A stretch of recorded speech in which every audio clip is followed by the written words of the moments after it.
program features live coverage of an African safari and may include animal kills and carcasses. Viewer discretion is advised. It's a cold, blustery morning. The skies are looking dark and ominous as rain rolls in from the southwest. This is Safari Live. Ready.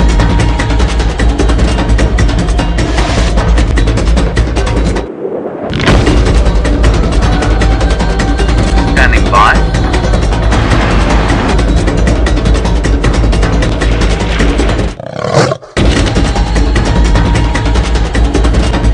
Five, four, three, two, one. You are live. You are live.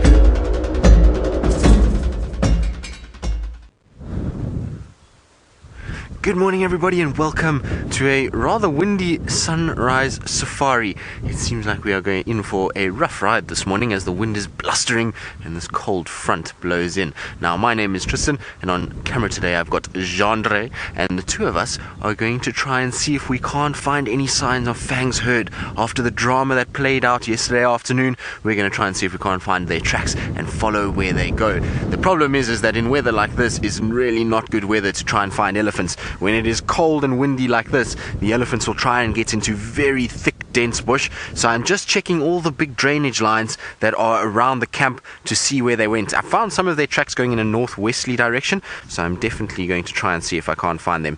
If any of you did see them on the dam cam, please hashtag Safari Live and let us know. I know a lot of you would want to know what happened to Fang, so if there's any leads that we can get, that will definitely help us. And remember that you can also ask any questions, and for the new viewers, please, we'd love to hear from you, where you're watching from, as well as any questions that you may have about anything other than just elephants. Right, Jean-Dre, I think it's time for us to start mobilizing and moving and trying to see if we can't pick up any signs of this herd. I'm hoping that they are just somewhere close by in one of these thickets and we'll be able to find them and sort of decode the mystery that was, or the drama that was, Fang's afternoon last night. For those of you that are new viewers that don't know what happened last night, is we had this herd of elephants and there's a prominent matriarch within the herd that's got this big tusk that grows backwards called Fang, and she was in some sort of distress last night. She was pacing up and down and lying down and she was discharging liquid, and it looked like she was in a sort of miscarriage scenario, and we've been finding a little bit of placenta around on bushwalks, so it was all kind of quite sort of drama filled yesterday afternoon. So we're going to try and see if we can't find her and see how she's doing and make sure that she's okay. Right, now while we do that, we're going to kind of head along and see if we can't find any of the signs of them. And I believe, I'm not sure actually now if it's James or Jamie, I've forgotten. I'm sorry, Megan, if you can tell me which one we're going to first, because both of them would like to say hello and their names are so similar that I've completely forgotten which one you asked me to go to. So, well, you guys will see. One of the two of them will be out and about and wants to say hello. It's me! Good morning and welcome to the Sunrise Safari. James and myself get confused all the time, sometimes by myself, so I completely understand where Tristan is coming from. My name is Jamie, and this morning Fergus is on camera with me, and Fergus has requested kindly that I stand with my back facing the wind at all times during this bushwalk, or else the wind is going to gust underneath and set off the microphone constantly. So Tristan's looking for elephants this morning. We're doing the opposite. We're going to look to not find elephants on our bushwalk. It's very windy. I'm sure Tristan's touched upon that. It's gusting hard, which unfortunately does make bushwalk slightly more dangerous. So we're going to be sticking to relatively open areas with cover close by. So if we need to, we can duck in there, because wind has a tendency to make the animals very nervous. So our plan for this morning is to go and find the spot that Tristan had that amazing elephant sighting yesterday, and go and have a look and see if we can find any more clues as to what was actually going on. I was watching the footage yesterday. It was incredible. Tristan and I sat and discussed it for a long time after the sunset safari. To me, it looked like she was contracting. I think miscarriage is probably the most likely explanation, but who knows what could have happened. But I want to go and see if we can find and examine what she's left behind, and maybe it'll give us some clues. Apparently James set up a time lapse somewhere.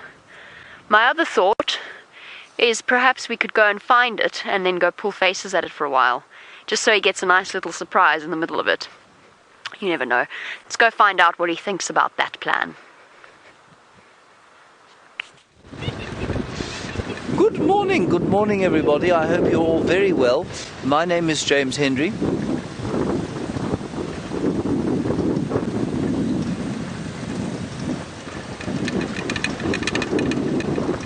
Good.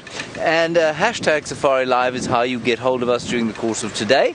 That, of course, is on Twitter. Sebastian is on camera. That is his very definite thumb this morning. And as Jamie has mentioned, it is very blustery indeed. I suspect Tristan has mentioned it. I suspect the three of us will mention it at least 7 or 8 times each during the course of the morning drive. It's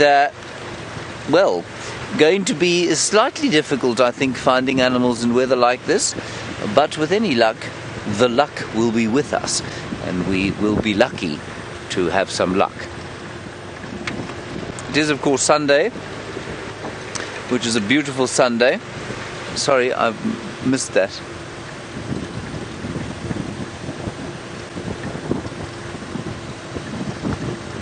Oh, already Tristan has had success with the continuation of that very interesting story from yesterday.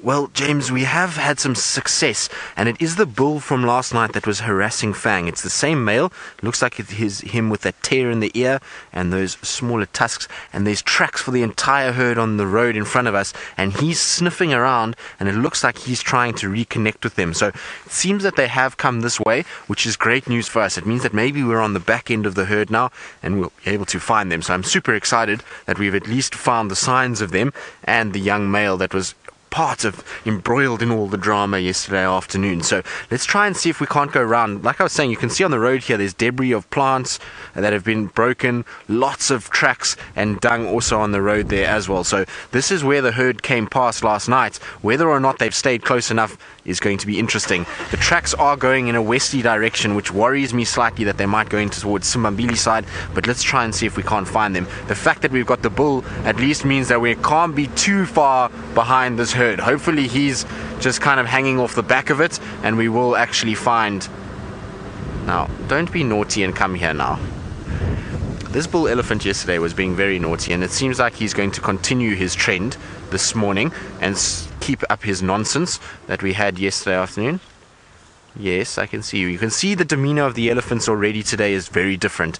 This wind and this sort of gusting breeze that is blowing is not going to be ideal. It's not going to make them settled in any way. They don't like it when it's windy like this. They can't hear properly. There's so many scents that are blowing in on the wind that it makes it very difficult for them to determine what's going on, and they become a lot more flustered and a lot more kind of sort of agitated by the conditions, and you'll find that they definitely won't be in the same kind of mood that they were yesterday.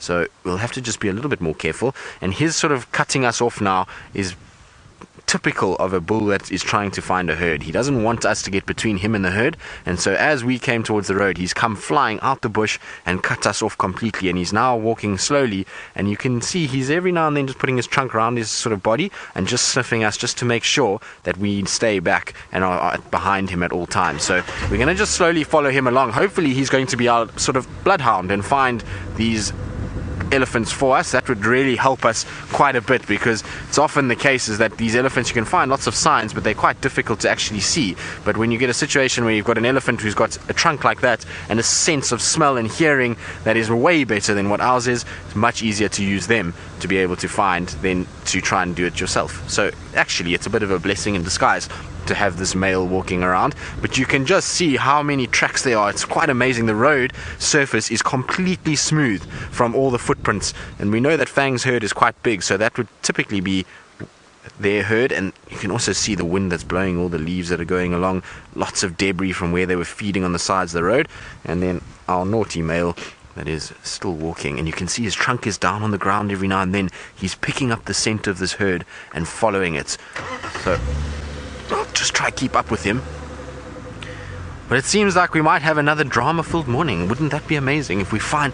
I just keep having this feeling or hope that we'll find Fang and there will be a tiny, tiny, tiny little calf with her that might be a bit premature but is still able to move around. That would just make my day 100% better, and it would certainly be sort of shining light on a miserable morning. But I somehow don't feel that that's going to be the case. That is the absolute sort of ideal world. I think in all likelihood we're probably going to find out that she probably had a miscarriage because she really wasn't pregnant enough. Her teats weren't swollen with milk, so I don't think that she could have had a baby last night. But the symptoms and the way that she was moving very much resembled her trying to kind of have birth, and she had contractions. And I went later and watched a lot of what happened last night, and you know, when you're in the sighting in the morning or in the moment, it becomes quite difficult to kind of analyze what's going on, and all these emotions that are going around. And kind of later when I actually sat down and watched, there was a lot of things that I just missed completely in the moment, and she was definitely having heavy contractions. You could actually see the side of her body and the muscles rippling down her stomach and down towards her back legs. So she must have been in a situation where she was in either, like I say, a miscarriage or in a sort of start of labor. But you can see he's not sure where they go. Every now and then he stops and he smells, and maybe that's where Fang has dribbled. We know that yesterday the bulls were smelling wherever she dribbled that secretion, and she was sort of herself smelling, and the males as well. So that's maybe where she dribbled again. And when we go forward, I'm actually just going to pull to the side and just see if there isn't any sign there.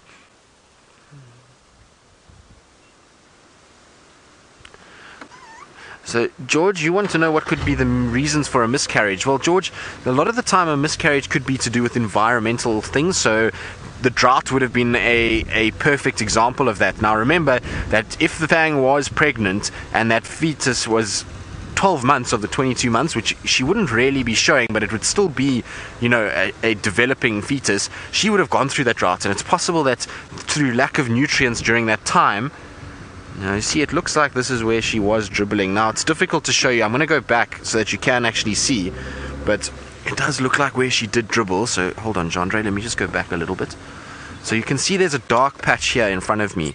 So, over there, that little patch there, that's a dark sort of wettish area. It's been mangled up a bit because the bull's trunk has been playing around there. But that's, I think, where she's been dribbling. There's tracks for big adult female all over there. So, I'm sure that's the same place where she's busy smelling.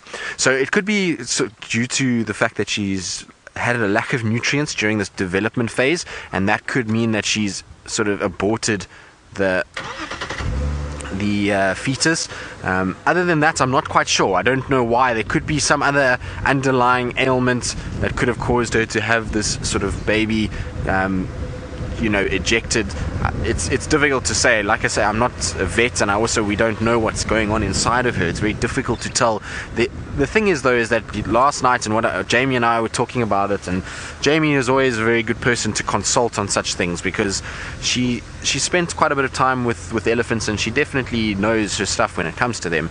And we were discussing the fact that there was no secretion from that temporal gland, and when that happens, it means that this animal's not stressed. So in my mind, she's been through this process before, and it's probably very similar to her having a calf before, but it's just this time there actually isn't a calf coming. So the fact that she wasn't stressed and those temporal glands weren't leaking signifies to me that she kind of knew what was going on. Whether or not she liked it or it was painful, I don't know, but she wasn't stressed by the situation. So it's an interesting kind of take on it, and Jamie tended to agree with me. She was also saying that if there's no sign of that leaking, yes, I see you, okay, no, hey, stop it,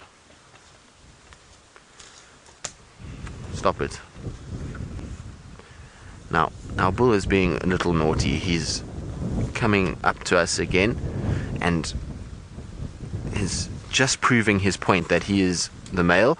I see you, but you're still a young male, so you're not that intimidating just yet. Give him another 20 years and he would be a lot more intimidating, and I definitely would not be sitting as close as we are now, but he's still young enough to kind of not warrant us to worry too much. Right, we're going to keep going on and trying to see if I can't find the herd. The tracks are still going, so we are on the tail of them. Let's hopefully see if we can't find them, and while we do that, let's go across to Jamie this time. I've got it right, and see how she's doing on her walk. You did get it right. Well done, Tristan. It is absolutely with Jamie. Sitting where Tristan had the elephants around him last night. Now, apparently, Fang was using Tristan as a barrier, basically, to get rid of the unwanted attentions of that male that was with her. And I've been trying to look for any signs of, well, it might perhaps give us some more clues as to exactly what was going on with Fang. There's actually not that much to see. I mean, there's a pile of elephant dung that, I mean, that's not normal. But that could have been kicked as well, although it doesn't look like it. It looks like that was all that she defecated out. It's very mucusy. Sorry, I know this isn't pleasant for some people who are a bit squeamish, but it is interesting. That's very mucusy. Not unexpected. If she's had diarrhea,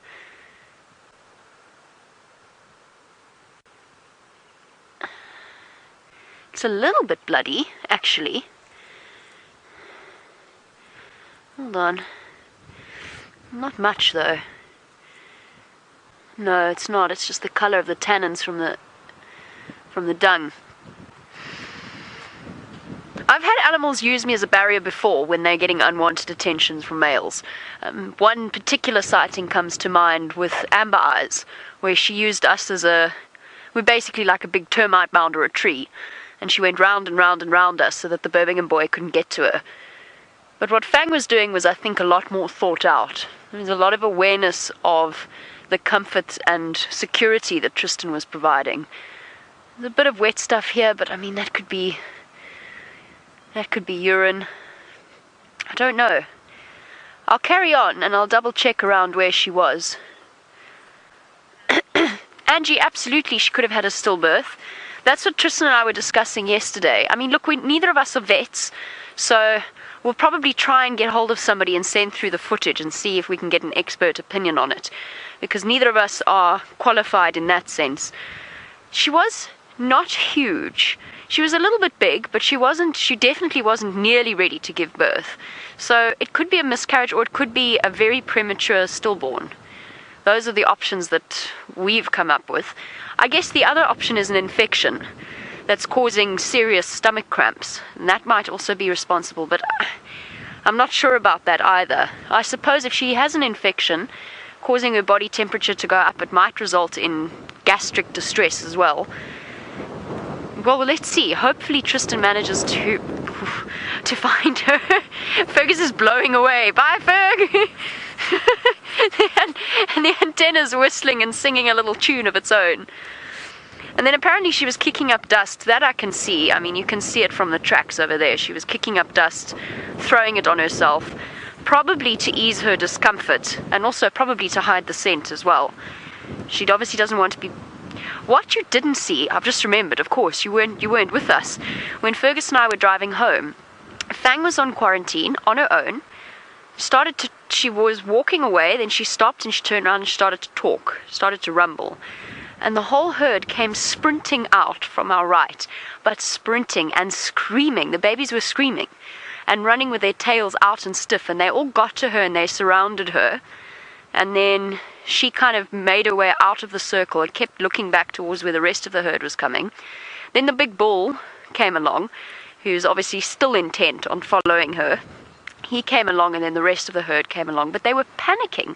The herd was panicking. She was fine, but the herd was secreting one female in particular, big female, was secreting very, very heavily from her temporal glands.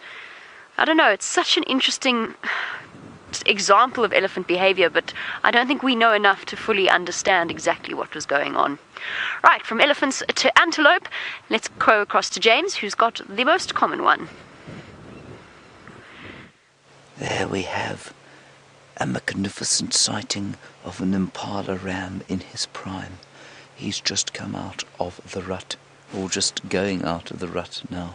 He's all alone behind a black monkey thorn thicket. Now it's well that we take the time to enjoy these antelope on a day like today. because of course things can be very quiet when it's blustery and cold like this. Look at his horns, and look how they've been damaged over the course of the last few months while he's been fighting. You can see they're cracked, and that keratin layer will replace and heal over the course of the winter time and then the summer until we get to the next rut. And I think he's actually in pretty good nick. He doesn't have that sort of shiner, that bruising around his eyes that many of the others do. I don't know if that means that he's particularly good at fighting, or if he's just been beaten up a bit more than the others and so he hasn't been fighting for a while. But he's completely alone here, completely isolated, which is not common, as we all know. Looking, listening, smelling, all over the place. There he is, completely alone in the world. And that's probably because he's irritated everybody with his constant snorting and snarling and impala growling.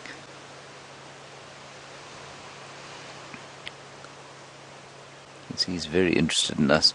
And just look at the shape of his face if he'll stand still. I hope he'll remain still. He's just looking slightly nervous now.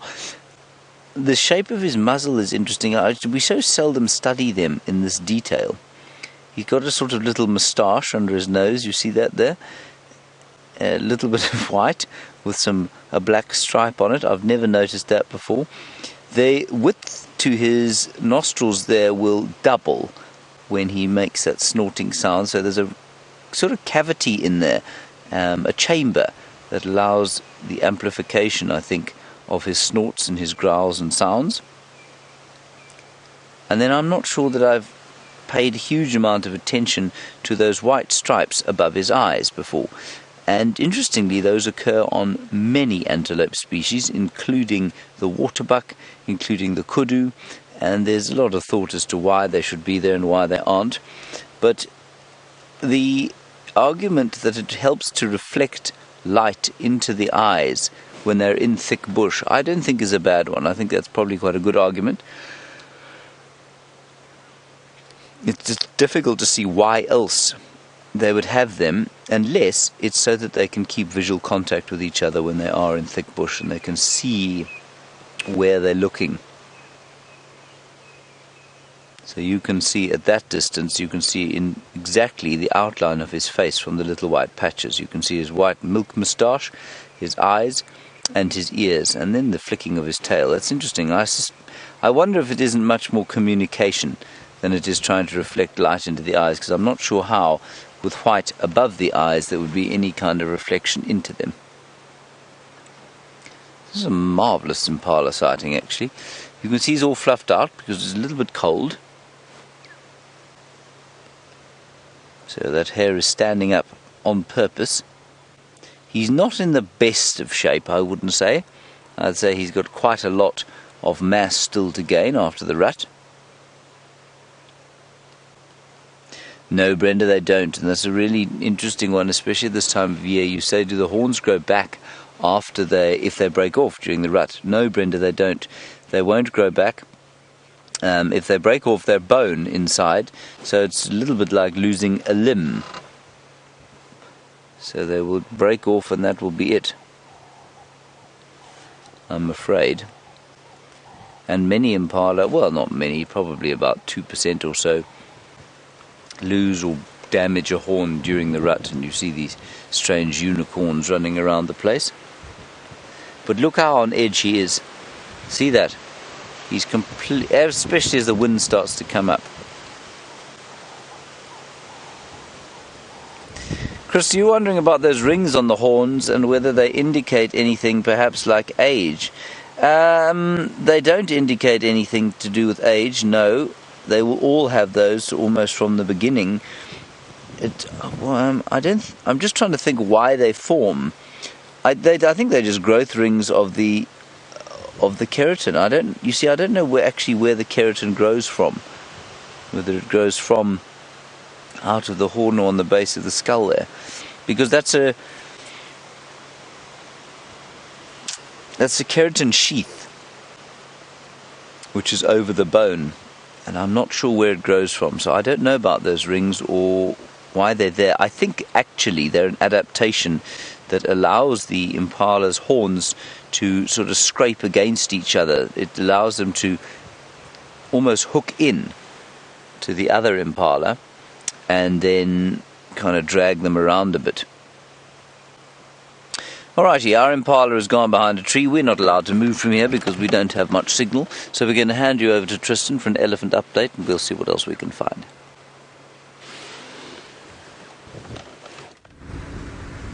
Well, our young bull elephant has crossed into a thicket and we can't keep up with him in there, so I'm just going around on the edge, and I lost the tracks going into this sort of big area on our right hand side, but it means that they are still heading south and west, which I'm hoping means they haven't crossed into an area where we can't go.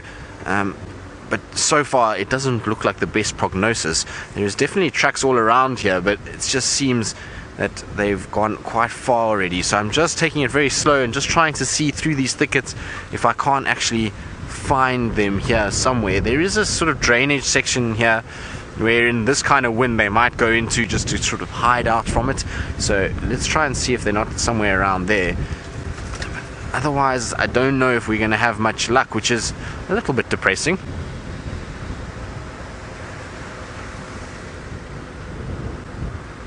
So, Ali, you're wondering if the weather makes some of these animals nervous? Well, yes, it will, most definitely. Your animals that are prey animals, so things like wildebeest, talking about wildebeest, there goes two wildebeest on our right hand side, Jean-Ray. Wildebeest, impala, zebras, those kind of animals are going to be very, very nervous in weather like this. The wind is blowing, it's swirling, there's a lot of noise being made by the wind, and so it makes it very hard for them to know what's going on. Now, I promise there is a wildebeest there. There we go. There it comes. And they're busy just walking off. And so they become a lot more nervous. What you will find also is that predators become a lot more active in weather like this. They know it's quite dingy, it's dark. The wind swirling means that it's very difficult for prey animals to know where they are, where they're coming from. And so they use that to the advantage. Things like elephant, rhino, buffalo, they don't like this weather at all because it messes with their hearing, and they're all animals that rely quite heavily on hearing, and so they try and find the thickest, deepest bush that they can get into to get out of that wind and feel like they're sheltered and secure inside there. So you will find that with them, and that's probably why the elephants have moved a little bit. If they've gone on to Arathusa, they could be heading towards Safari Donga area where it's big, deep drainage lines, lots of trees where it will be very sheltered from this horrible wind that we've got blowing this morning. There are more tracks here, but these are tracks from yesterday coming into this area, so it's not the tracks we're looking for. We're looking for tracks going the other way. I wonder if maybe Triple M is not a good place to check. We're going to go around that side and just have a look. If we don't find anything on Triple M, we know then that these elephants are still here, but they're just inside somewhere here. Now, it's going to be, like I say, almost impossible to find them in these thickets without crashing through and causing a lot of disturbance, which I also don't really want to do. If they've gone in there for a reason, they've gone in there to be able to hide away and to get out of this, and I don't want to disturb them too much if that's the case. But still quite sort of interested. The interesting thing though also is that I was looking carefully on the road as we were going to see if there was maybe any signs of any more sort of placenta or blood or anything like that, and I can't find any on the road anywhere, so it means that she definitely hasn't given birth on the road section. If she did indeed have a miscarriage or a stillborn or anything like that, there's no sign of that anywhere there. Let's check quickly along here and just see if they haven't crossed out. None of those tracks are particularly fresh. And while I'm driving here, I'm also just checking for any sign of shadow, because this is where shadow likes to hang around, so also just checking for her. But this wind is going to cause a lot of our trees to be stripped bare of leaves. We're going to see that there's probably going to be quite a sort of stark difference between a few days ago and after this wind clears. Already I can see a lot of leaf debris on the road, and you'll find that a lot of these trees that leaves have gone a sort of yellowish color, this wind will definitely disturb them and push them off. Now, what is wrong with this impala in front here? Just see this impala's kind of looking into the bush here a little bit. Let's see. Seems to be okay. sometimes with these impalas, you've got to kind of watch them a little bit. They sometimes spot things and can be a good help in finding predators. You can see he's quite nervous. Look at that stance. No, I think he's okay. Right. Onward and forward. Let's see if we can't find where this elephant herd is and find Fang herself. And while we do that, let's go across to Jamie, who's got something to brighten up all of our mornings that is very pretty. Do I? I was looking at a termite mound. Fergus, what have you got over there? Wait, hold on. What's pretty and brightening up our morning? If it's a Weltheria. That's yellow and flower-like. A beautiful yellow flower. How marvellous. Okay, I was thinking about the termite mound and the elephants, but we do have a beautiful yellow flower. That is brightening up our day, I think. I think that's exactly what we need. Should we also do the devil thorn flower as well? We shall have a whole mixture of different flowers to brighten our day. There we go.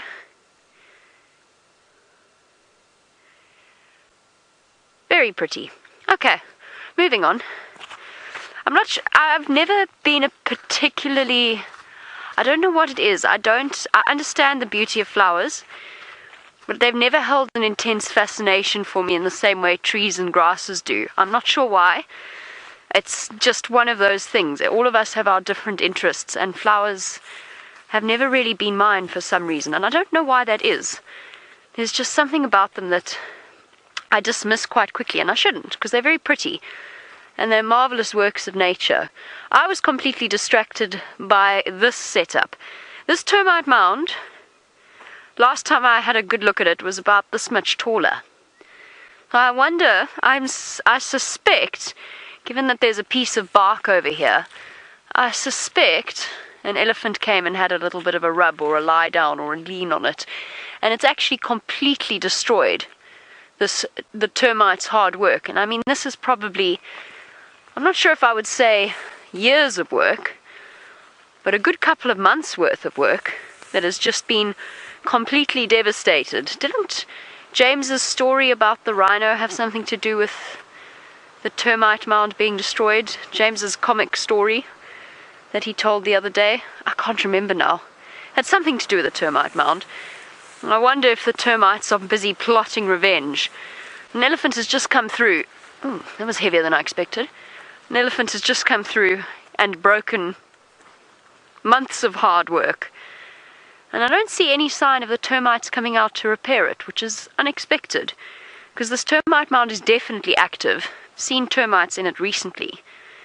And it's a nice cool day, which is usually when you'll find termites out and about. So it might have been a nice scratch the elephant was after. It might have been the grass on the top of the termite mound. Oops, I broke it even more. But something came through and broke it apart.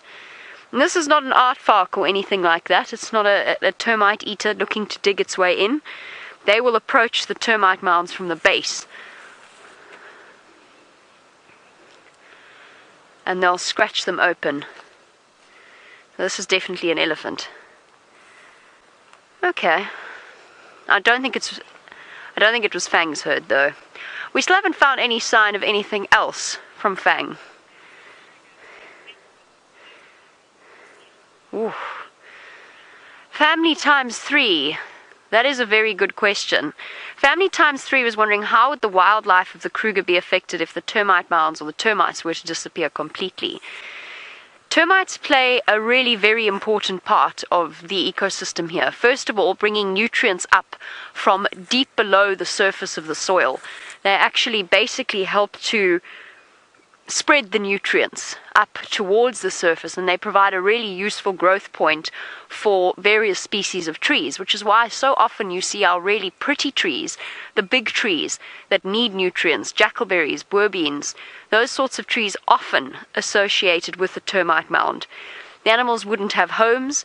Certain grass species grow best on termite mounds, which in turn could potentially, I mean, you often see grazers grazing on the grass that's on the termite mounds because its nutrients have been brought up, so the grass is of better quality. so then they would lose that. Termites play a huge role in breaking down dead wood and removing elephant dung or any animal dung. The dung beetles can't do it all, especially in winter, but the termites are busy all year round. So we'd be overrun with moribund material, so dead material, dead grass, unless you get a fire running through, which of course is also a critical part of this ecosystem. But you'd get the dead grass build up, you'd get the dead tree build up, and that in turn ultimately will damage the grass layer underneath, the fresh green grasses, because there's only so much they can grow through if there's a huge amount of moribund material on top of it. So termites play an enormously important role. A minor side effect actually ultimately would be the loss of a home for hyenas, warthogs, porcupines, all of those sort of creatures. Now Kay, do you want to know what's inside a termite mound? The elephants have broken apart the best tower. That was a good example to show you. What you're looking at is the tip of an iceberg. In this particular case, this species of macrotermes. They're big, big termites. I'll see if I can find one for you. Below the surface is a mass of tunnels. So you're looking at maybe an eighth, maybe a tenth of the termite colony. The rest of it is underground in the form of chambers and tunnels leading all over the show. And within that, they farm certain types of fungus, very specific type of fungus, and if they have any other fungus growing, they'll remove that, and they work in a sort of a symbiotic relationship with the fungus, where they farm it, and they use the fungus to break down the plant material that they bring in, and as a result, the fungus is protected. But to do that, they need to maintain a certain temperature for the termite mound. And that's why they build these massive chimneys. And I'm searching for a point where, because this used to have a tunnel attached to it, trying to find the entrance point. This is a chimney, basically.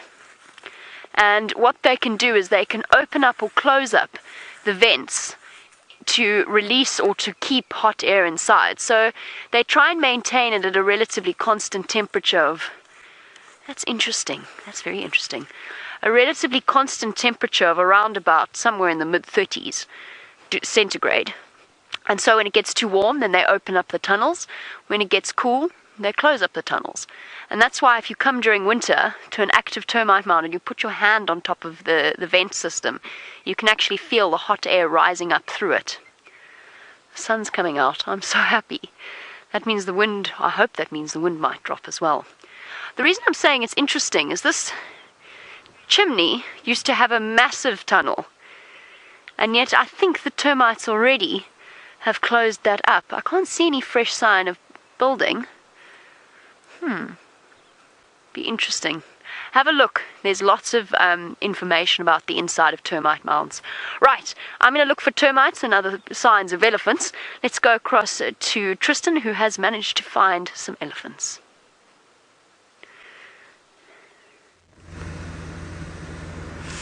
No, well, unfortunately not, Jamie. We haven't yet.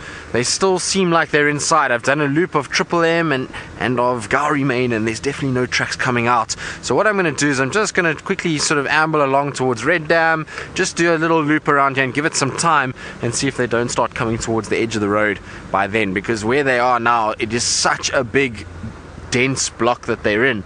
It's really going to be very tough, and there's lots of aardvark holes and black monkey orange, which is really not friendly on a vehicle in any way whatsoever. So rather than trying to bash through there and trying to keep up with them, rather than wait for them to start coming out towards the edges and the fringes. So we're going to put our little elephant search on hold for a little bit.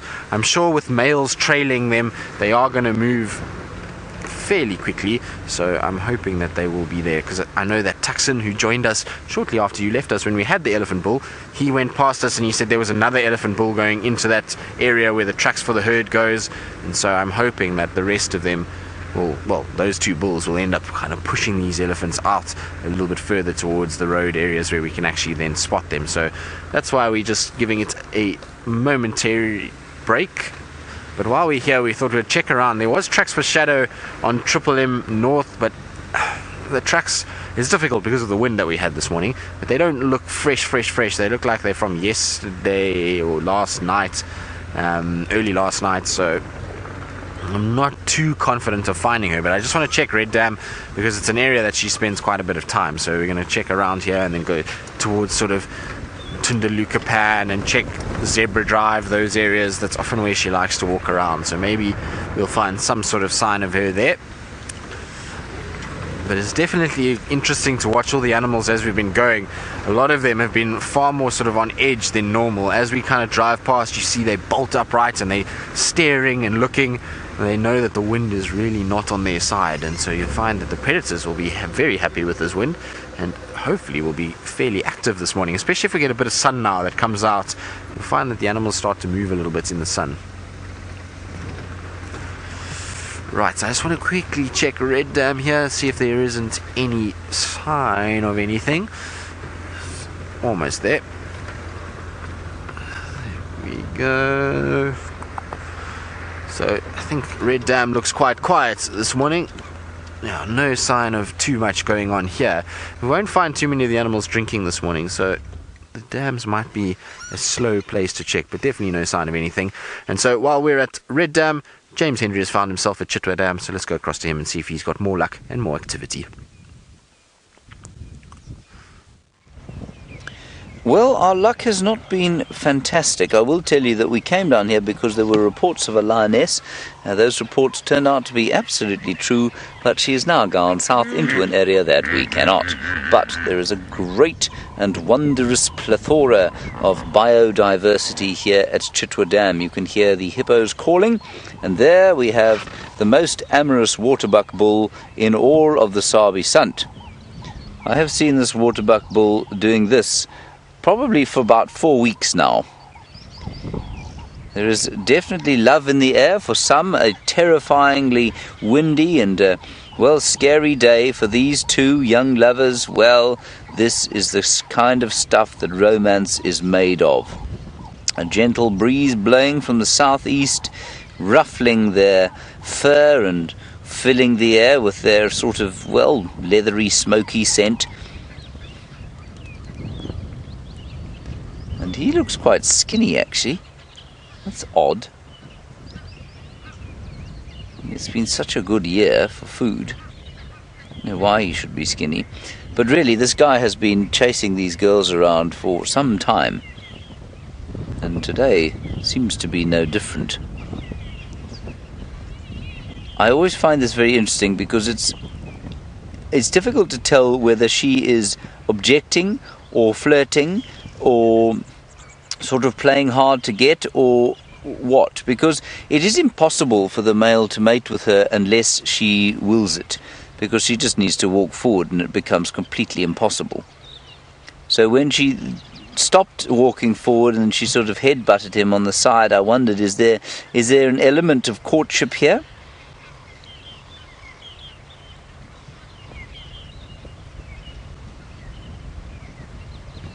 The drongo's flittering around in the background.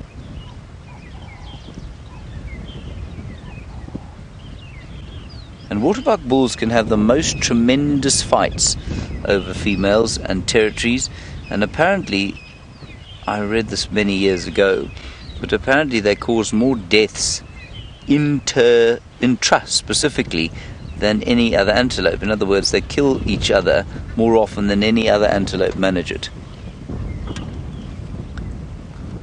I've yet to see a proper waterbuck fight. I think Jamie had one the other day. It's very nice. Under the lay. There we go. He's backing off because the big chap came towards him. Now I can tell the other chap is older by the spread of his horns.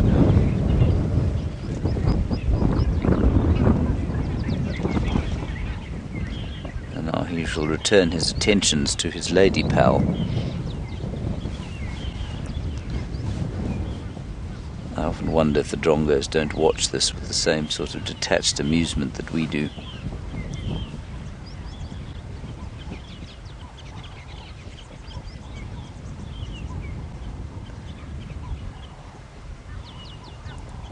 And it's always interesting also, I think, to try and compare the sort of courtship behaviour with that of human beings. You see, I think she is receptive. I think she's receptive to mating, maybe just not quite yet. And I don't mean the actual act. I just mean the courtship where, the female walks away and then she has a little bit of interest and keeps walking away and just tags the bull along. And he has to try and do something to seduce her, or something to pique her interest. And it is no surprise to me that our human species functions in much the same way.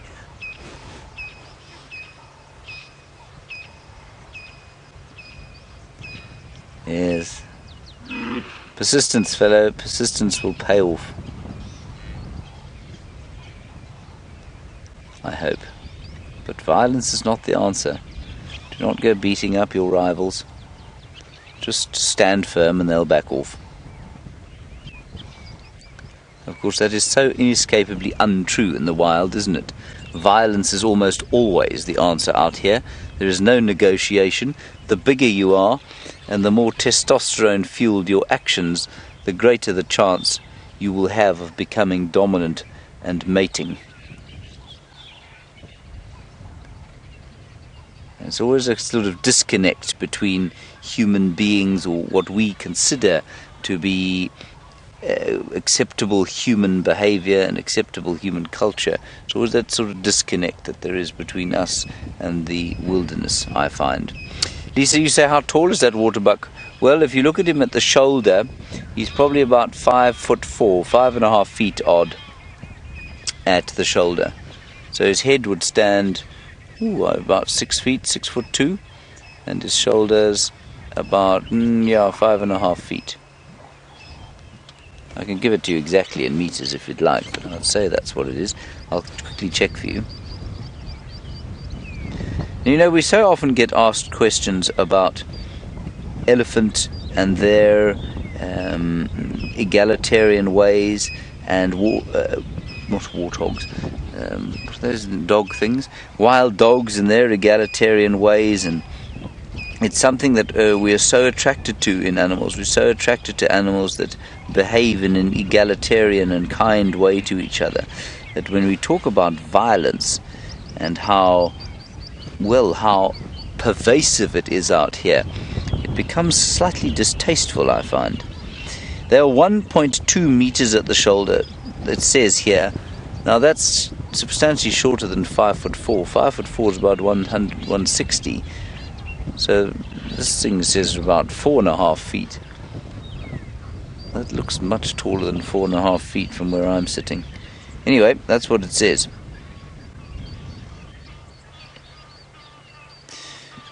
Now, Naomi, you want to know what sound a waterbuck male makes? I suppose it depends entirely on how frustrated it is, Naomi. They can actually make it's a reedbuck that makes a whistle.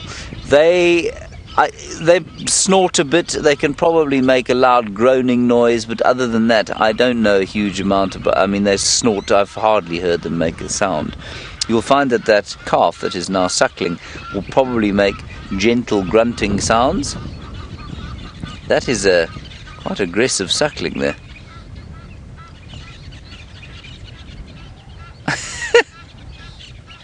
And I would have thought very cheeky and probably slightly too big to be suckling by this stage.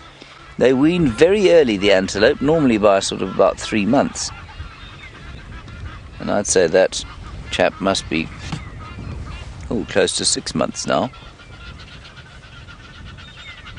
He's now clasped. Jeepers.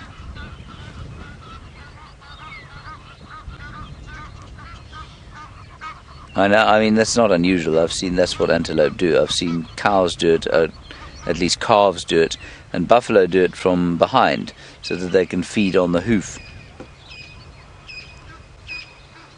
She's going to be horribly bruised at the end of this.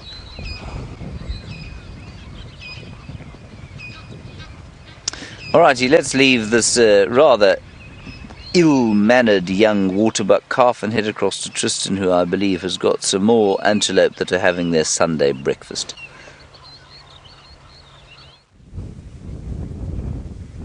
They are, James, and it's quite interesting to watch because a kudu is deemed a browser, but as you can see, it almost looks like they're grazing. And what they're probably feeding off is little forbs that are growing through between the grass. That's what they're busy looking at, and it's not often you'll actually see a kudu right out in the open like this. Isn't she beautiful? She's a very pretty girl. Oh, what scared you?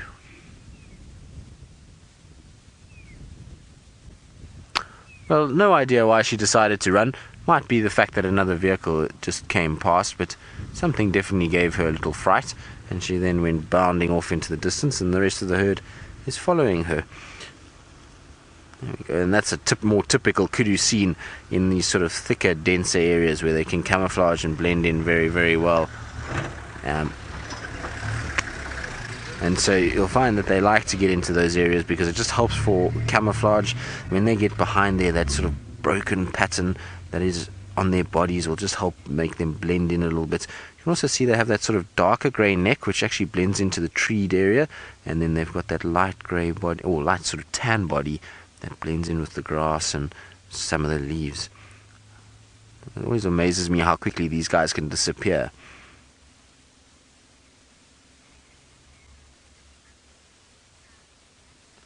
So, Passpox, you're wondering if there's a difference between gazelle and antelope. Well, no. So, antelope is a general term given to hoofed animals that are herbivorous. So, well, hoofed animals are all herbivorous for that part.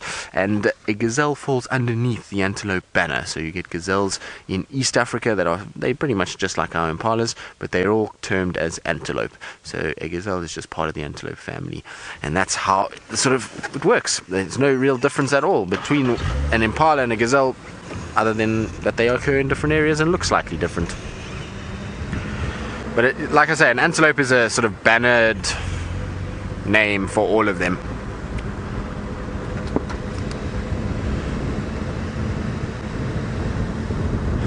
So Skip, who's 12 years old, all the way from Texas. Hello Skip, hope you're having a wonderful day or night, which it should be by now there. And you're wondering if all antelope have harems. Well, no, Skip. So if we have a look in sort of the situation where Brent is in Kenya, in the Masai Mara, the zebras and wildebeest there don't have harems at all. Because there's so many of them, they'll only just sort of mate with the females when they can, but they don't actually keep a harem themselves. And you'll find in this area with the kudus, the males don't have a harem. The males only come when the female comes into heat. They don't actually spend any time really with the females. You can see that herd there was only females, there was no male there. So kudus, nyala, they don't have harems. Bushbuck doesn't have a harem. And then your small antelope species, so your duiker, your steenbok, all of those, that they are monogamous, which means that they will have a mate for life. So there will be a male and a female, and they spend all their time together, and they won't actually have a harem at all. So that male has only got one. It's much like us as people. So there's quite a few antelope species that don't actually have harems, that have a very different system.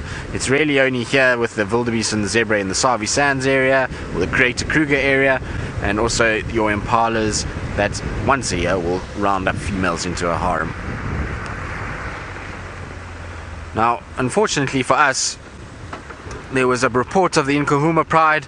They killed a buffalo yesterday on Simambili, and they now had moved further southeast and are lying 60 meters from where we can see them, except that there is no possible way to see them from there. They're lying in a thicket apparently, where it's only really visual for 2 vehicles, which is not great. So they're lying there, and I'm hoping with the conditions that we have now that they might get up and decide to move, and hopefully into Djuma. They're not far at all, but hopefully they will come across. It'd be nice to have them back on our side again. So we've done a little loop, and I want to actually just try and check now if that elephant herd maybe hasn't just popped out somewhere. So I'm just going to do another quick scan of Triple M.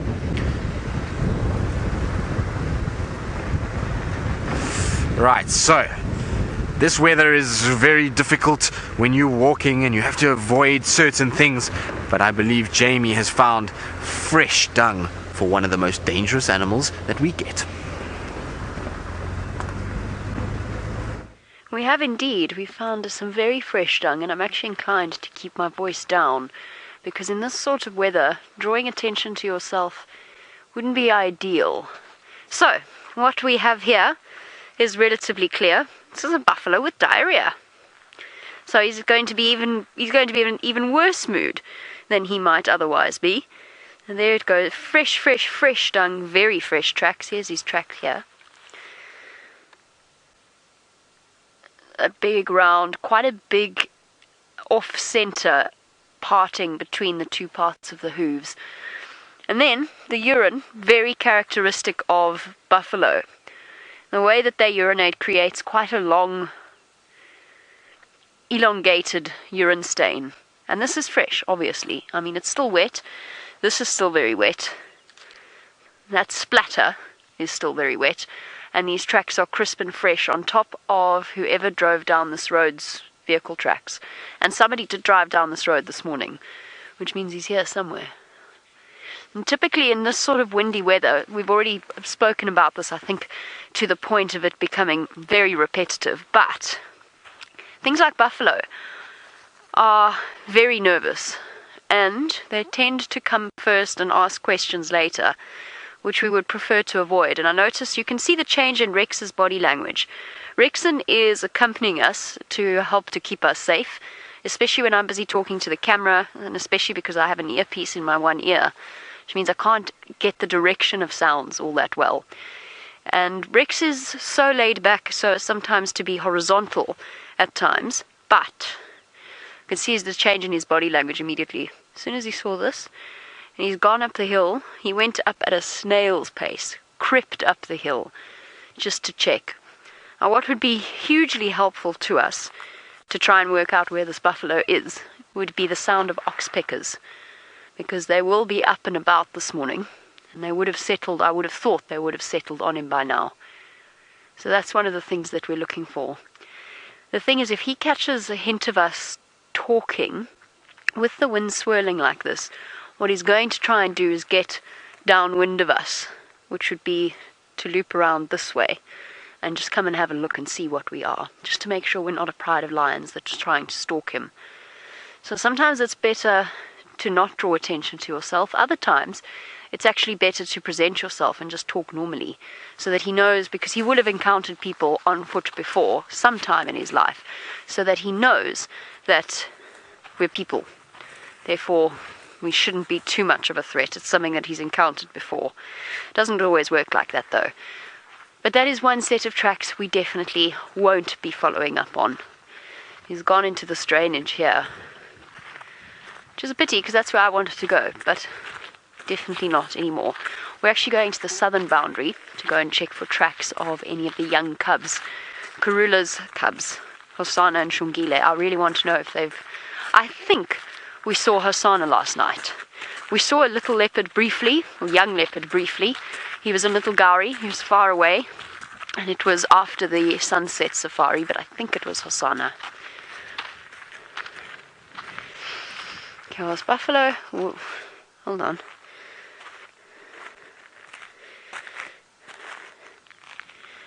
These are not as fresh. This must have been him yesterday when we found him at Treehouse Dam, I would have thought.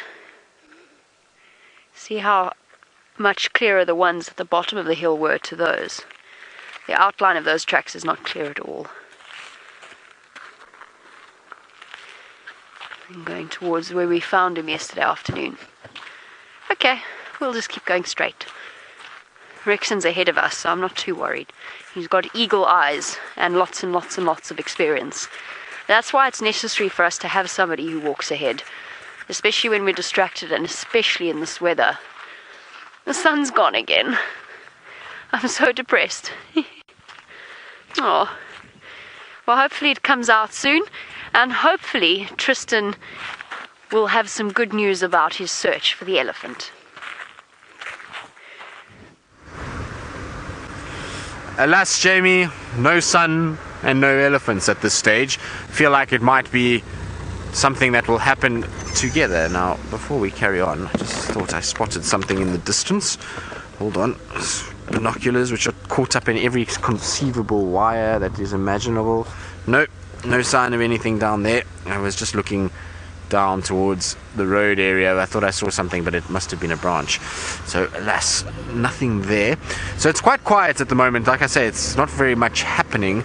It seems all a little bit sort of dead, if you want to call it that. And I suppose a windy, cold Sunday morning, we can excuse the animals for having a little lie-in. I suppose it's that sort of weather that things need to shelter up and curl up and try and stay warm. So hopefully when the sun comes out, we'll end up with a situation where the animals become a little bit more active. And I'm just doing one more loop around where these sort of elephants went in. I want to go and check. There is a road that goes to our repeater station, and they might be around that area. With a bit of luck, we might find them there. So we're just going to check there, and if there's nothing there, one more loop around, and then I think we're going to probably carry on into a new area and see what else we can find. But I really want to try and find this herd. It's kind of one of those things where I want to see what's happening, and I know a lot of you also want to know what's going on with Fang and whether or not she's feeling better and looking better this morning. So it would be nice if we did find her. But I can tell you it's getting colder by the minute. Rather than warming up, it is starting to get colder and colder. It's definitely a nasty little cold front that has blown in. And Jandre, I blame you. And the reason why I blame you, Jandre, is because this has come from your side of the world. Jandre is from Cape Town, and this cold front has come from that side, and they blow up from the sort of southwest, and then we get the tail end of them, and so it's all Jandre's fault, really. You accept that, Jandre? Yeah, Jandre says he'd take that. It's fair enough.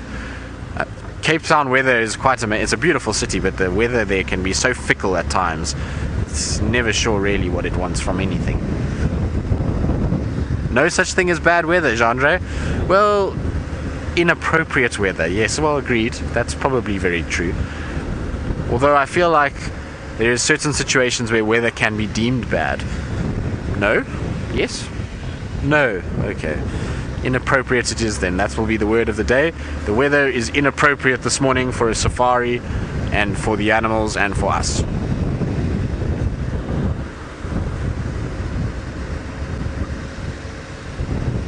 So Tammy, you're wondering if this is our typical winter weather. Well, Tammy, not really.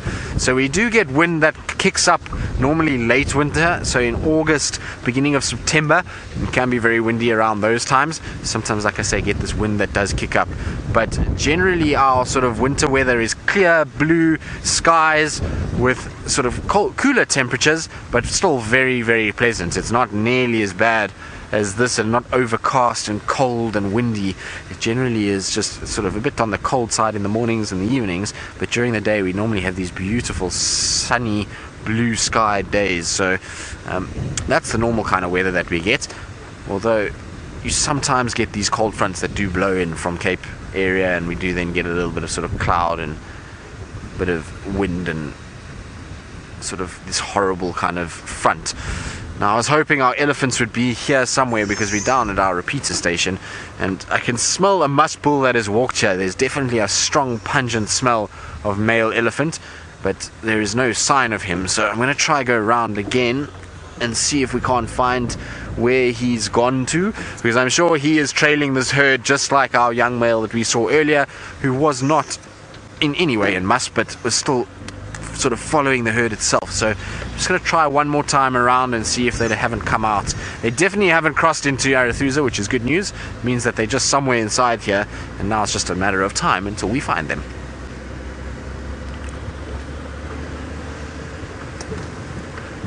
Well, we're going to carry on. We've been discussing weather and cold winds and that it's a little chilly and getting colder, but I believe James Henry is wrapped up in his blankie, he's got his beanie on, and I wonder if he's got a set of gloves and staying nice and warm out in the east. I do have a set of gloves, and they're very impressive. There they are. You may as well cover your hands, however, in a light covering of loo paper. However, despite their impressive looks and the claims made upon the brink that inspired me to buy them, they are not in fact very warm, and I normally have to wear them like this. I put them on, and then I bend my fingers inside so that I can ball my fist up and the fingers are, well, not, you see, it's the only way to keep warm. Anyway, but the fact that I'm describing my method of wearing my gloves should indicate to you the paucity of animal life that we've managed to find out here. These quiet or these windy days are, well, you kind of expect this. You can be very lucky and come across something astonishing, but quite a lot of the time you drive around watching the wind blow through the tops of the trees and not a great deal else. We have seen another 4 groups of waterbuck and 3 groups of impala, but given that we've already done waterbuck and impala sightings, we thought, well, let's carry on. Our plan from here is to go to Cheetah Plains. That was the Chitwa driveway we've just turned off. We're now on our way to Cheetah Plains to see what we can find that end of the world. I will tell you that there were tracks of Tumba and Tundi apparently round to the south of where the lion was earlier today, so we can't go there. Not because of the lion, of course, but because of human property laws. And it's interesting that the Ngumas have killed a buffalo. I suppose that's quite a good thing for them. I wish they'd come and kill one of our buffalo. Well, the only one of the buffalo that we have. There's just quite a nice bit of light here, Seb, sitting on a very small tropical tent web spider's web there. Can you see it?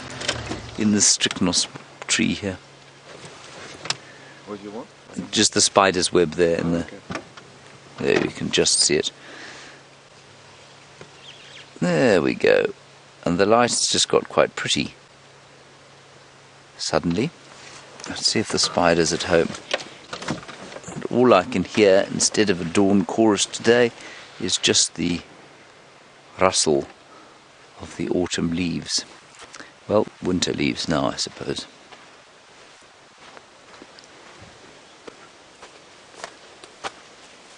Now, as I've said to you, there is only one species of tropical tent web spider, and I suppose they must be fairly long-lived, because they range from this size web. Can you see there, Seb?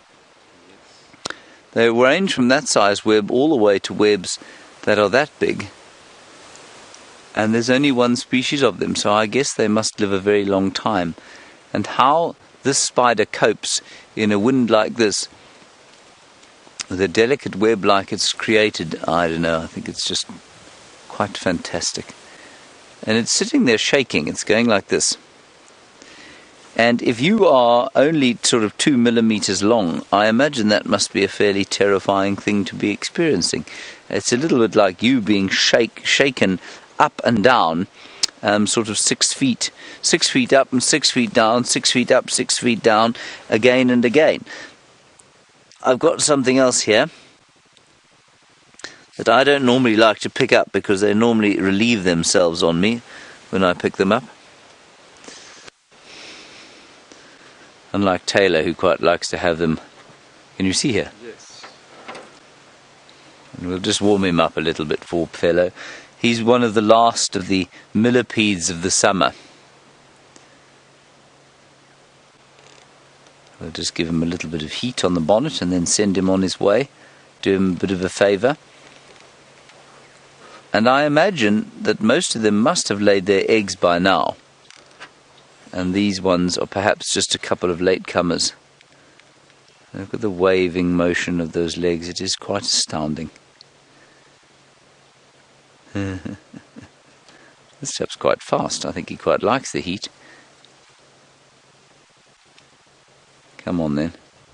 I'll put you back. And we do get a few different species of millipede. Look at him wrapping himself around. Major one. Let me help you cross the road. There you go. Good luck, as you were. Don't get eaten by something.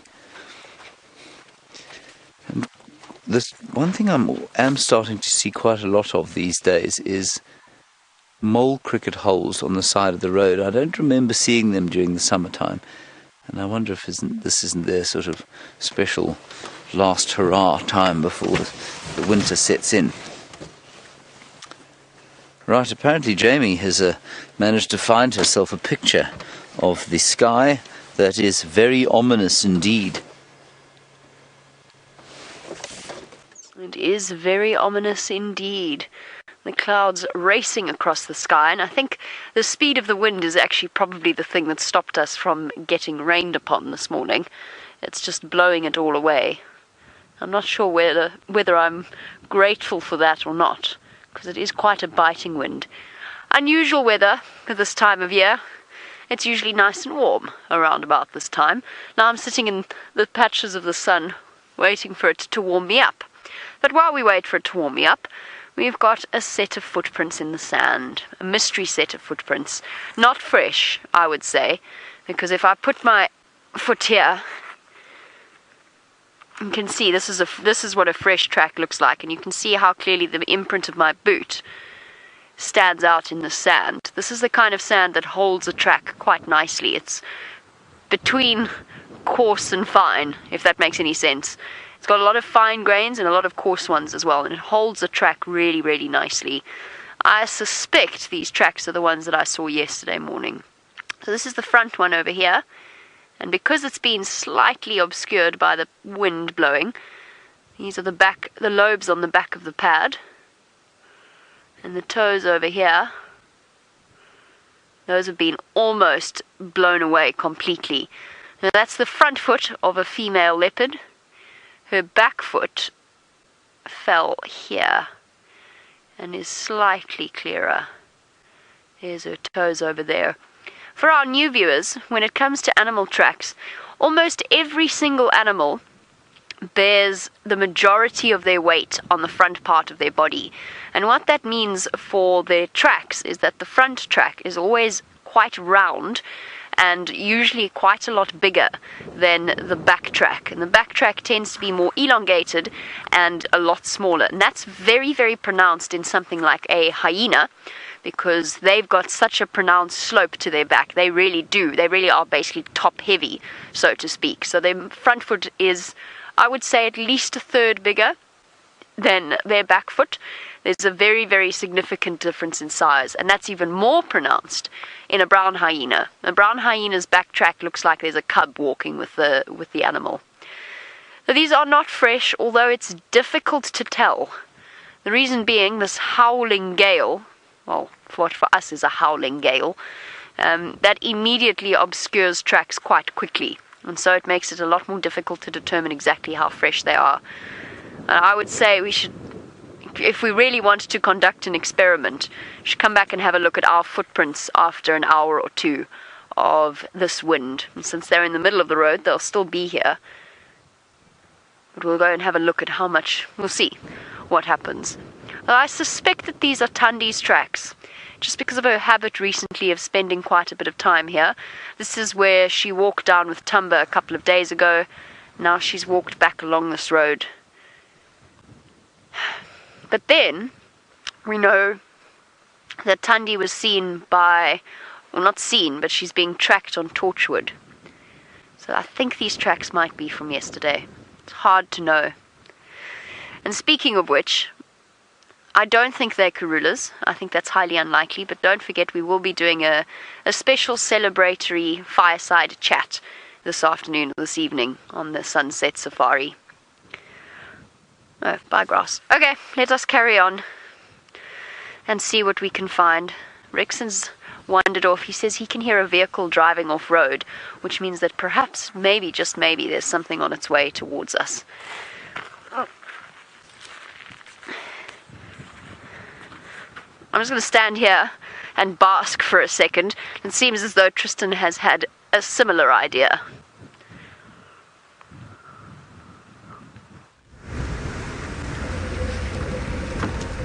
We are basking in the sunshine. Come sunshine, hit our faces and warm us.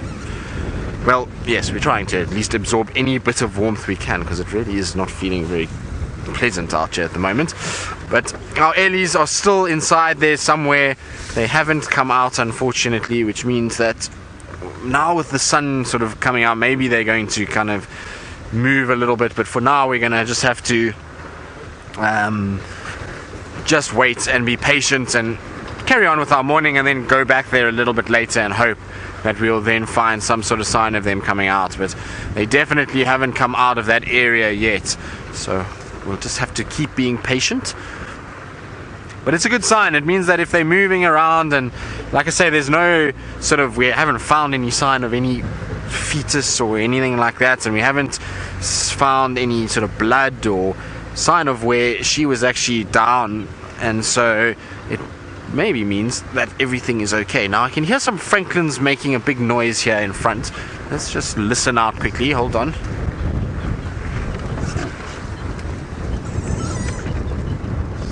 Now, not that we can hear very much over the wind, but there's a whole bunch of francolins just alarm calling to my left here at Treehouse Dam. And we know that this is an area where both Shongile and Hosana spend a lot of time. So I wonder... I think I might just take a little turn past here quickly and just see. Seems like they're going quiet now. You can hear them there calling.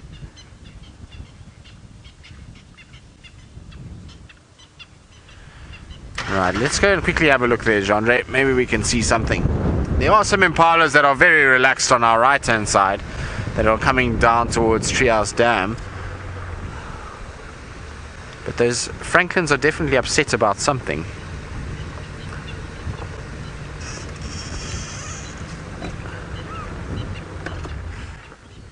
So, Anna-Marie, you're wondering if there are any animals that would like this windy weather that we're having this afternoon, this morning, should I say. Well, yes, if the sun comes out, you'll find the birds of prey will love this, because if there's a few thermals that come up, they'll have this wind and that'll aid them in their hunting, particularly things like the hawks and falcons. They'll love conditions like this. Other than that, mammals-wise, the cats to a degree, they know that the wind confuses the prey animals, and so you'll find if they are hungry and looking for food, these are conditions that they will utilize. But a lot of them probably would have done it last night already and hunted in the evening, and either have been successful or have probably been quite exhausted and will now lie down. So they end up with a situation that they do sometimes use this weather. It's now starting to get a little bit sort of bright for them even. You find the sun is just starting to poke out now, and once the sun comes out, then you'll find a lot of the animals will actually start moving. Now I apologize if I've got one eye closed, because the sun is directly in my eyes at the moment, so I'm going to move a little bit, because otherwise I'm going to blind myself with the sun. Right, francolins, what are you shouting at? Let's go and investigate. I could do with a bit of Shongile Hosana this morning. That would be quite nice. So let's go and see what all the shouting is about. Of course, they will go quiet when I go that way. Oh, they sound like they're on the other side. They're ventriloquists, these francolins, this morning. I thought they were this side of the drainage line, but it sounds like they're the other side now.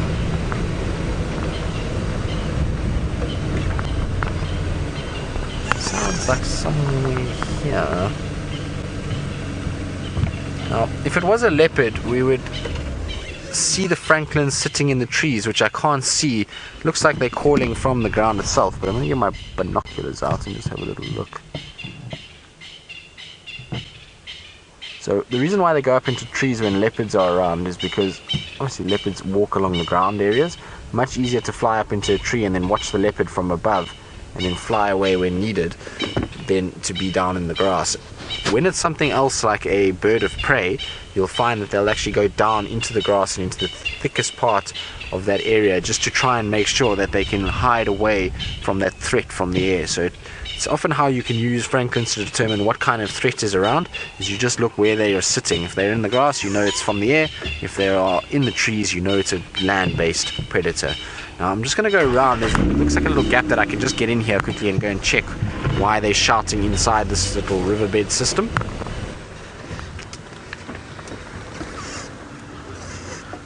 Let's try and avoid any big aardvark holes. Somewhere in front here.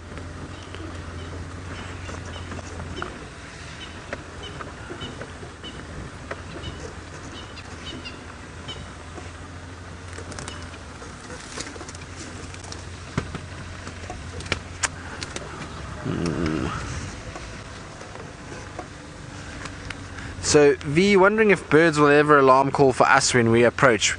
Well, yes, potentially they could alarm call at us, but generally no. The birds have become quite used to us driving around, and often you'll find when we drive along, the francolins will be in the road in front of us, and they actually don't make too much of a noise unless you drive right up to them. These francolins were alarm calling long before we even got here, and so I think it probably in this situation, because I've looked around here, there's really not much that I can see, is more than likely is an intruder. So there's some sort of territorial dispute that's going on at the moment. I can't see them at all.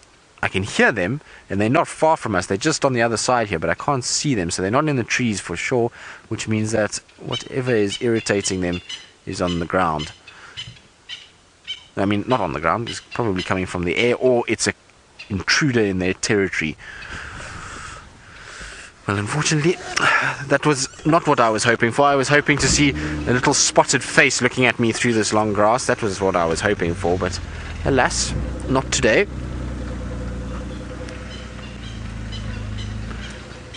I'm going to check one more place here quickly, Jeandre.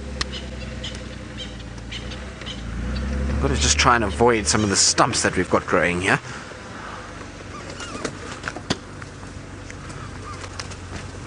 There's a little dip here that I can't see into, so I just want to make 100% sure. Where are you, francolins? I can hear you. Can you hear them? There we go, they're making a little noise. They're somewhere just on my left-hand side here. Now, I have seen francolins fighting before, and that is quite something to watch when they go after one another. They've got these spurs on the back of their feet, which are these kind of sharpened, almost nail-like structures, and they'll then try and hook it into each other, and often feathers will fly all over the place. It's quite something to actually watch. Now, I don't know where they are. They're right here. It just shows you how well they camouflage. Let me just see if I can show you quickly what these spurs would be. Now, while I kind of look for the spurs in the book, let's go across to James, who's got a wood hoopoo, before it flies away. It's not a wood hoopoo, it's just a standard issue hoopoo, everybody. And it's very, very pretty. I think that lovely chestnut colour against the green background. It's puffed out. You can see that the wind is still blowing, and as the sun comes out, the colour gets even more pretty. But she's just a really attractive bird. And of course that beak, very useful for probing into the ground and catching insects, but very difficult to use if you're trying to preen yourself, especially if you're not, if you're trying to preen the bits around your neck and shoulder region. And I don't know if you saw, but as you came live, she was scratching the back of her right shoulder with her right leg. It is amazing how they're able to push the leg up behind behind the shoulder to scratch. And of course, as substantial as that bird looks, I mean, it's quite a small bird, probably only about, I don't know, say 15 centimeters long, 6 inches long, maybe a bit longer than that. There isn't almost nothing to it, so if you were to pluck it, you would find a very stringy piece of emaciated flesh. And of course, most birds are far more feather than they are flesh. That's to help them fly.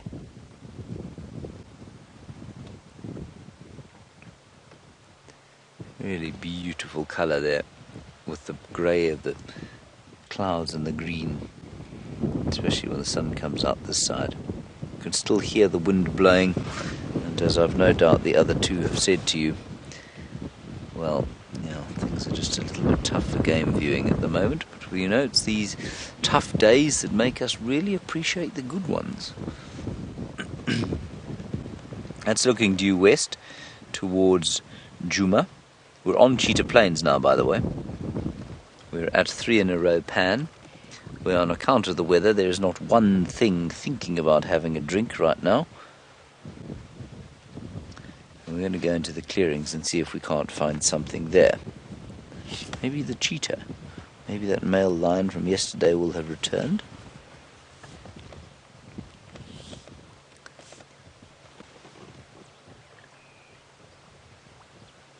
Hello, Mr. P. Your question, well, it's a good one, but you say, how come Cheetah Plains almost never has cheetah? Mr. P, it's just because cheetah are few and far between everywhere, and I mean, the name doesn't necessarily mean that you're always going to find cheetah here. But Cheetah Plains, certainly compared with any other part of our traversing area, has probably 95% of all cheetah sightings that we've had have been here on the plains. And so although it might seem like there aren't a great number of cheetah sightings here, we do get cheetah here, and relatively often actually, compared with anywhere else in our traversing area. Let's keep going. We're hoping to have slightly more regular cheetah sightings coming out of the Mara now. And Mr. P, you're wondering if there are fish in these waterholes. There won't be in this waterhole just yet, I don't think. I don't think it's been full enough for long enough. But the great mystery is, how do they get into any of these waterholes when very few of them are fed by rivers? Well, Mr. P, we think that they come in the dung of birds. So not actually the fish, of course, but the eggs are brought in the dung of birds and on the legs of birds that have been feeding in and amongst water vegetation at other waterholes. So the fish eggs get caught on the bird's legs, they fly across to an area like this, they stand around in the water, the eggs free up, hatch, and that's how they get populated with fish. And often it's tilapia, in fact almost universally it's tilapia and catfish. And then sometimes, Mr. P, the catfish will survive through the winter time or the dry season by actually getting under the mud, secreting some sort of mucus layer, and that then keeps them sort of moist and stops them from desiccating during the winter months, which of course are not tremendously cold, but they are very dry out here. I always used to wonder that as a child. How on earth could there possibly be fish in here? Well, now we know, because we're very clever these days, aren't we? Yesterday we had a wonderful herd of elephants around here, and I was rather hoping they'd be coming back this way, but I don't suppose there's any point in them coming to have a drink today. They won't be hugely thirsty until much later on. Now, I've had a request to link to Jamie, who I believe is looking at some weaves. Not weeds, leaves. We're looking at some leaves that belong to a raisin bush, which is a very common plant/tree family that we have out here, and I'll explain a little bit more about why it is called a raisin bush in a moment. This is the sandpaper raisin, and true to its name, it's called the sandpaper raisin because the leaves are, well, like sandpaper. And for those of you that missed it, it was quite a while ago actually, I put them under the microscope, and they have the most fascinating hairs on the bottom of them. And kind of spiky, shaped in a, I think there were 4 of them or 5 of them. It's kind of a star-shaped spike that creates that sandpaper effect. Great, of course, for water retention. That's one of the big reasons why they have those hairs on the bottom of the leaf, to stop transpiration from occurring when it doesn't want transpiration to occur. So a great way of keeping water within the plant itself. Raisin bushes are very common. We get all kinds. We get the silver raisin bush, we get the velvet raisin, but the most common I would say that we see is this one. It's also known as the square-stemmed raisin bush, which tells us that people who study trees are very imaginative when naming things. It's a pleasure, Ferg. First, it is the sandpaper raisin because it feels like sandpaper, and then second, it's called the square-stemmed raisin bush because it's got square stems. I don't think I need to add any further detail than that.